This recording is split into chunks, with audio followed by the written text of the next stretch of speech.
In today's video, we are going to be trying a little simple fix. Hopefully it does work. So basically we have a Toyota 4runner. Don't know the exact year, but it's anywhere from 2010 to 2015, right around there, 2014. So customer complaint, every time when driving, kind of going from first to second gear or second to third gear, the car shudders. This came in from another shop after they did a transmission service, so I don't know if they put the wrong fluid in it. We already flushed out the whole system, took it for a test drive yesterday, spent about 30 minutes driving it. Everything seemed fine. Heading back to the shop, bam, the thing started shuddering every stop and go. Now this is when you kind of casually go into driving, so these guys are pretty notorious for that, so that's why we normally do a flush.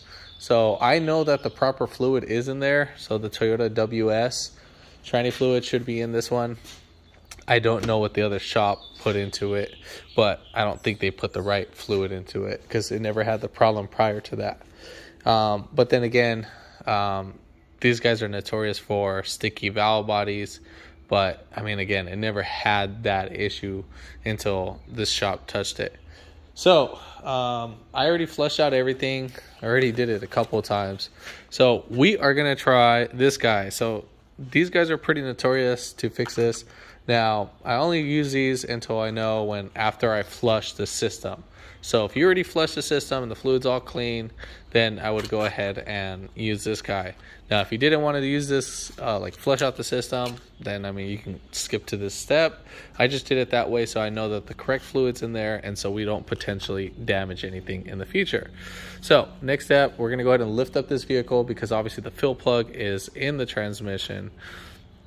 All right, so when adding the little shudder fluid, now we're going to be coming to the rear of the transmission where the drive shaft connects, or right here on this little tail housing where this exhaust pipe starts to Y out, we are going to have our fill plug. So right here, and I think I did say the transmission to fill it earlier, I meant to say it was on and not in. So this is going to be a 24 millimeter. It does have an O-ring. Now they do recommend you to replace it every time you open this guy. I've done it a few times where I've just popped these open, never replaced the O-ring on it, and then gone on my ways, and it's never leaked. So let's go ahead and pop this guy right off.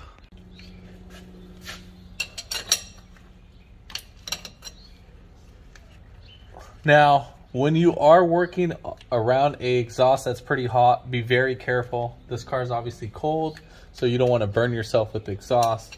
So I just want to make sure you're fully aware of that. All right, so we're going to go ahead and cut this guy. We're going to cut it right here at the end. It might spill a little bit. I feel like it's under pressure. Just watch your eyes when cutting it. All right, so it's leaking out a little bit. Go ahead and pour it inside, and then we'll go ahead and squeeze it all out. Now, for some of you, this is pretty much just going to be on the Toyota 4runner. Now, there's going to be some other cars that do have the shudder. Now, you're not allowed to use this fluid for CVT transmissions.